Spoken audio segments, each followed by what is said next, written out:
미국과의 패권 경쟁에 나선 중국은 하드 파워와 소프트 파워에 이른바 샤프 파워까지 동원하는 국가 전략으로 미국 중심의 세계 질서에 도전장을 내밀었습니다. 정보 조작이나 경제적 보상 등을 통해 자국의 이익을 취하는 샤프 파워의 본질은 무엇인지, 이런 세 가지 힘을 복합적으로 활용하는 중국의 전략이 어느 정도 먹힐지 BBS 이각범의 화쟁 토론에서 집중 점검했습니다. 김봉래 기자입니다. 이른바 샤프 파워는 2017년 미국의 한 보고서에서 처음 사용한 뒤 영국의 이코노미스트지에서 받아쓰고 다음에 하버드대 조셉 라이 교수가 언급하면서 급격하게 퍼졌습니다.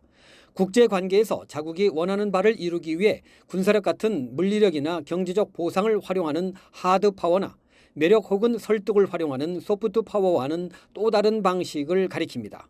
정보 조작이나 직간접적인 압력 혹은 보상 등이 여기에 포함됩니다.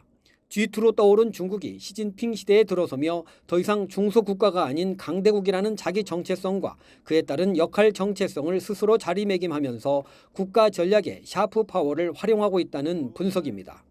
그 전에 이 공자나 이런 것으로 해서 세계인의 마음을 사려고 했던 것과 완전히 대비되는 이 중국식의 내려 누르기, 옛날에 이 대국 사대주의를 강요하던 그런 방식이 나오는데, 이게 여러 나라와의 관계에 있어서 계속 지속될 수가 있겠습니까? 패널들은 중국의 샤프 파워 동원은 미국과의 전략적 경쟁에서 우위를 보이기 위해 불가피한 선택이었다면서 그 중요성과 위협은 심화될 것으로 내다봤습니다.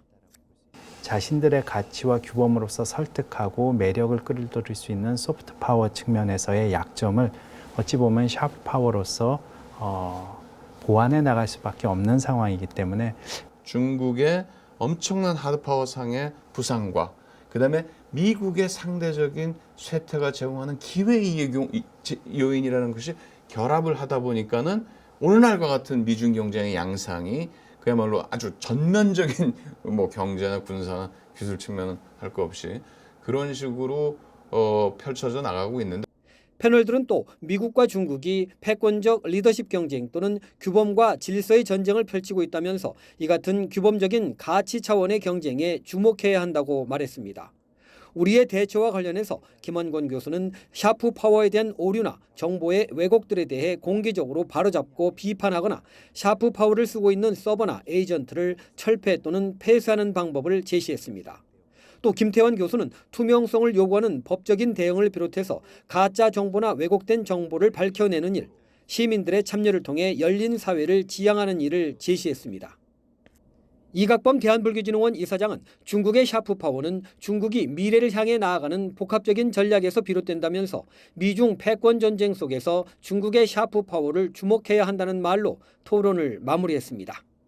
BBS 뉴스 김봉래입니다.